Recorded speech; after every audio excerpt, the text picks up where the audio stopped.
37,000 feet above the Pacific Ocean, a baby's piercing cries shattered the first-class cabin. For 3 hours, 7-month-old Lila Harrington wailed, fists clenched, face crimson. Her father, finance tycoon Victor Harrington, bounced her frantically while passengers groaned in frustration, their luxury flight unraveling into chaos. Victor had tried bottles, apps, even pricey carriers, but nothing worked. His assistant, Noah Blake, whispered nervously about bad press, while Chief Flight Attendant Clara Montrose forced a calm smile that barely masked her urgency.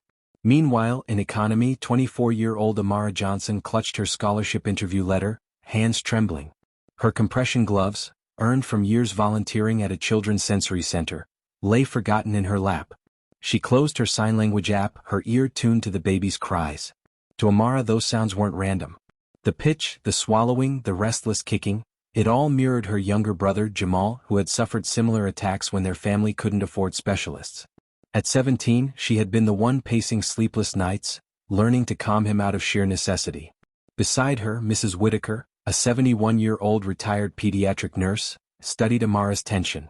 "You know what's happening, don't you, dear?" she whispered. Amara's stomach dropped. Lila's symptoms matched Jamal's near-emergency episodes.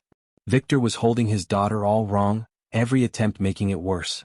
Clara's voice cut in over the speaker. "Please remain calm." Noah muttered to a colleague, "We can't risk headlines." Amara's chest tightened. She could stay invisible in economy, or risk everything by stepping where she didn't belong. Her scholarship interview was only hours away. Mrs. Whitaker squeezed her hand gently. "Sometimes courage is stepping into the light." Amara stood, legs unsteady, her letter crumpled in her fist. The burgundy curtain to first class loomed like a wall, her heart pounding as instinct begged her to sit back down. "Excuse me, miss?" Clara appeared instantly, her smile sharp as glass. "First class is restricted to ticketed passengers only." Amara's voice barely rose above a whisper. "The baby? I think I can help.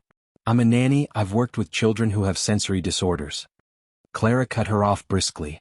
"Our crew is trained for passenger needs. Please return to your seat."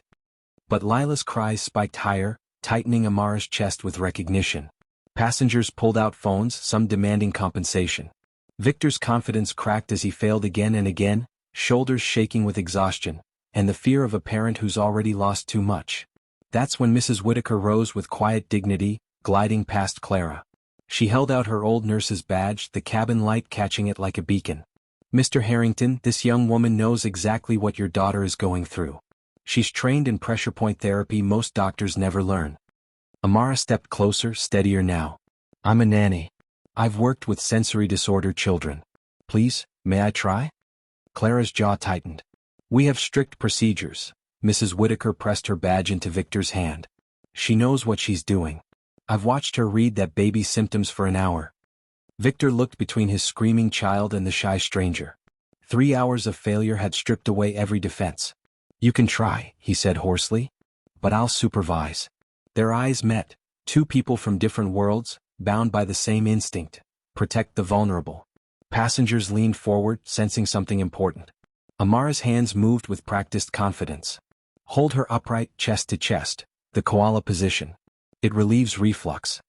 Victor followed, desperate.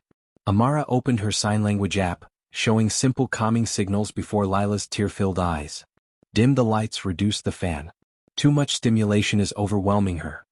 The cabin softened to amber glow. Amara pressed key points on Lila's back. "These regulate breathing and soothe overstimulated nerves. I learned them caring for children with sensory disorders." Lila's screams slowed to hiccups, then soft whimpers. The cabin sighed with relief. Applause broke out. Victor's eyes filled with gratitude as he whispered, "Thank you." For the first time in hours, his daughter slept peacefully. He gestured to an empty first-class seat, silently acknowledging that Amara belonged there just as much as anyone. As she sat down hesitantly, still processing what had happened, Victor admitted quietly, "I've read every book on fatherhood and I still fail." "Children don't read our books," Amara replied softly, her wisdom born of experience. "They read our hearts." His smartwatch chimed, playing a lullaby his late wife had recorded during pregnancy.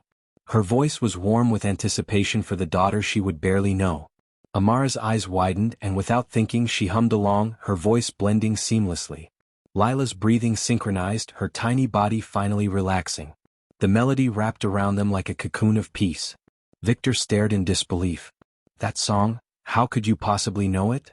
My mother sang it to my brother during reflux episodes, Amara explained, her voice tinged with memory. The rhythm mimics a calm heartbeat. It helps regulate breathing. My grandmother passed it down. The moment stretched heavy with unspoken connection.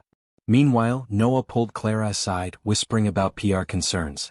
Clara's cold reply cut like ice. She's just a nanny. Victor noticed Amara humming his wife's song, emotion flickering in his guarded eyes. Something profound was shifting. Suddenly, turbulence rocked the cabin, jolting Lila awake. Her cries reignited, and 3 other babies joined in, creating a storm of sound. Clara rushed forward, moving with rigid efficiency. She grabbed Lila too sharply, only worsening the screams. Amara's chest tightened. Lila's arms flailed, her back arching in classic sensory overload. Clara leaned to a nearby elderly passenger, her whisper venomous. She's just a nanny. No credentials. A disruption. The passenger, a silver-haired woman in her 70s with intelligent eyes, bristled. I saw that young lady accomplish more in minutes than you did in hours. Mrs. Whitaker appeared beside Amara, squeezing her trembling fingers with fierce determination. Don't repeat my mistake, backing down before proving yourself. Amara's voice grew firm as she took charge. We need a warm towel and white noise. The turbulence overstimulated her system. She guided Victor back into the koala hold, covering his hands to show the exact pressure and angle. Her touch was steady, sure. Victor studied her face, the focus in her dark eyes, the way her lip caught between her teeth. This wasn't luck. This was hard-earned expertise. Lila's cries softened as Amara's pressure point techniques worked with scientific precision. When Victor reached for the warm towel, his hand brushed Amara's and both froze. A spark of tension passed between them before she quickly pulled away, cheeks flushing. Around them, passengers stared in awe as Lila settled peacefully once again. Clara stood rigid in the aisle, her authority crumbling before a shy economy passenger who clearly knew more than she did. Victor's whispered, "Thank you," carried deeper weight, his eyes lingering on Amara longer than propriety allowed. She looked away, overwhelmed by emotions she never expected at 37,000 feet above the Pacific. But the worst crisis struck next. Violent turbulence hurled the plane through the night sky like a storm-tossed ship. Lila woke screaming, her cries triggering babies throughout both cabins until the noise became deafening. Pressure shifts worsened her reflux, causing her to spit up. Passengers filmed frantically, some streaming the chaos live. Noah grabbed Victor's arm. "Sir, we should wait for landing and call a doctor." But Victor's hands shook uncontrollably, his memory of Amara's techniques failing under pressure. The composed tycoon facade shattered, leaving only a terrified widower who couldn't bear failing his daughter too. "I did everything right," he whispered, breaking. "Why isn't it working?" Amara saw through the wealth to the wounded father, recognizing the same panic she'd once felt with Jamal. "You're doing it right," she said gently. "But Lila doesn't need perfection from your hands, she needs calm from your heart. What if I can't? What if I fail her like I failed her mother?" The raw confession silenced the cabin. Even Clara paused, struck by his honesty. Amara placed her hand over Victor's trembling fingers. In that moment they weren't a shy passenger and a CO, they were 2 people fighting for the same child. The only way you fail her is by letting fear teach her fear. She feels what you feel. She needs your love, not your terror. She guided his hand to Lila's back, syncing his rhythm with the lullaby on his smartwatch, his late wife's recording. "Count with me. Let her mother's song guide you." As their movements aligned with the melody, Lila's cries softened, her body relaxing in Victor's arms.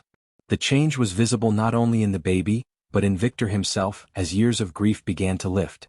Mrs. Whitaker, who had been watching quietly, rose with commanding presence. The cabin hushed instantly, every eye turning toward her. "Excuse me everyone," Mrs. Whitaker called out, her voice carrying 40 years of hospital authority. "I want you to witness something extraordinary. This young woman didn't just calm a baby, she taught a father to parent from love, not fear." The cabin fell silent, passengers clinging to her words. Then came the twist. The silver-haired passenger from first class, who had defended Amara earlier, stood with her phone raised high. "Flight attendant, let this girl lead," she declared fiercely. "I recorded you calling her, just a nanny, a troublemaker. It's already online, spreading like wildfire." She turned her phone, showing a video climbing in shares by the second. "My granddaughter has autism and sensory disorders. I know real expertise when I see it, and I know prejudice when I hear it. Shock rippled through the cabin. Passengers checked their feeds, finding the clip trending with thousands of supportive comments. Voices rose in unison from both cabins. She saved that baby when no one else could. Let her continue. The greatest shift came from Victor himself. Cradling Lila, now calm in his arms, he turned to the cabin with a mix of humility and authority. Ladies and gentlemen, his voice rang out, no longer the polished tone of boardrooms but something raw and grateful. This young woman didn't just help my daughter tonight. She saved me, from the fear I've carried since losing my wife. He looked directly at Amara, emotion shining in his eyes. Thank you, Amara Johnson, for showing me true strength and courage. Thunderous applause filled the plane. Passengers filmed not scandal but inspiration. Even those in economy pressed forward to see the moment unfold. Clara stood frozen, her face pale as her own words spread online, her reputation unraveling in real time. Amara felt tears on her cheeks, not from shame, but from the profound recognition she had longed for. For the first time she wasn't invisible. She was seen, valued, celebrated. Lila stirred, gazing at Amara with a soft coo that felt like gratitude itself. The cabin sighed as one. The crisis was resolved, not by rigid rules but by compassion. Yet transformation was only beginning. Noah, who had spent the flight dreading publicity disaster, realized he was witnessing a story that could redefine their company's values. He approached Amara with his phone, not to silence her but to capture her story with respect. Miss Johnson, he said, his voice carrying genuine admiration. Mr. Harrington would like to discuss our new parent technology initiative. We're developing sensory-friendly devices for families with special needs children, but we've been approaching it wrong, designing from theory instead of lived experience. Victor shifted Lila gently, confidence returning but stripped of the CEO mask. Amara, I'd like to fully fund your scholarship. Beyond that, would you consider consulting for our company? We need someone who truly understands what families go through. Amara's eyes widened. I don't have formal credentials for that. Experience is the highest credential, Mrs. Whitaker said firmly. I worked 40 years in pediatrics and I never learned some of what you showed tonight with such skill. Victor pulled out his phone, making a video call everyone could hear. Mom, I know it's late but I want you to meet someone special. The screen lit with Margaret Harrington, a warm-faced woman with eyes like Victor's. Her concern vanished as she saw her granddaughter asleep peacefully. Mom, this is Amara Johnson. She taught me something no book could, how to be present and connected instead of perfect and controlled. Margaret's face softened. Thank you, dear. Tonight I saw my son become a real father for the first time since Elena's passing. Mrs. Whitaker opened her purse and handed Amara a worn leather journal.